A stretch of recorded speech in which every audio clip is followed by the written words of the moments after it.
প্রিয় দর্শক, আজকের বিষয়ে গোপনাঙ্গ গাঢ়।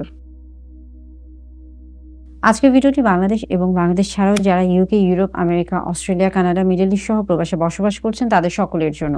আজকের ভিডিওর মাধ্যমে জানবেন কেন গোপনাঙ্গ গাঢ় বর্ণের হয়ে থাকে এবং ভিডিওর শেষে জানবেন এই ক্ষেত্রে করণীয় কি।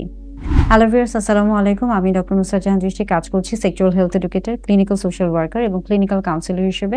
নারী পুরুষ উভয়ের ক্ষেত্রে গোপনাঙ্গ গাঢ় এর কারণ মূলত দেখা যায় আমাদের শরীরে এক ধরনের প্রাকৃতিক রঞ্জক পদার্থ মেলানিন রয়েছে এবং যার কারণে দেখা যায় শরীরের বিভিন্ন অংশে যখন মেলানিনের পরিমাণ কিছুটা বেশি থাকে সেই অংশগুলোতে কিছুটা গাঢ় বর্ণ দেখা দিয়ে থাকে। এটা মূলত দেখা যায় যে ভাঁজযুক্ত যে স্থানগুলো রয়েছে, হাতের ভাঁজ, হাঁটুর ভাঁজ, দুই পায়ের ভাঁজ বা উরু বা বগল, দুই হাতের ভাঁজ, এই জায়গাগুলোতে মূলত এই অংশগুলো দেখা দিয়ে থাকে।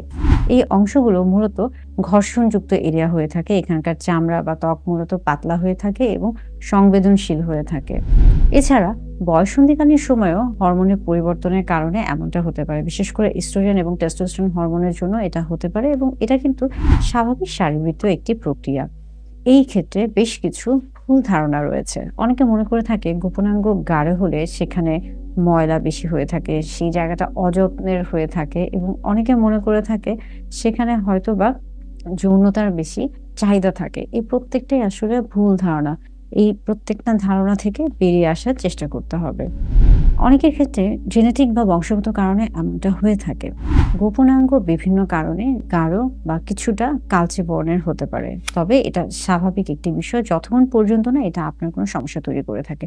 তবে যদি কোনো অস্বাভাবিক লক্ষণ এবং উপসর্গ দেখা দেয় তাহলে সেই ক্ষেত্রে অবশ্যই দ্রুত চিকিৎসকের পরামর্শ নেওয়া প্রয়োজন।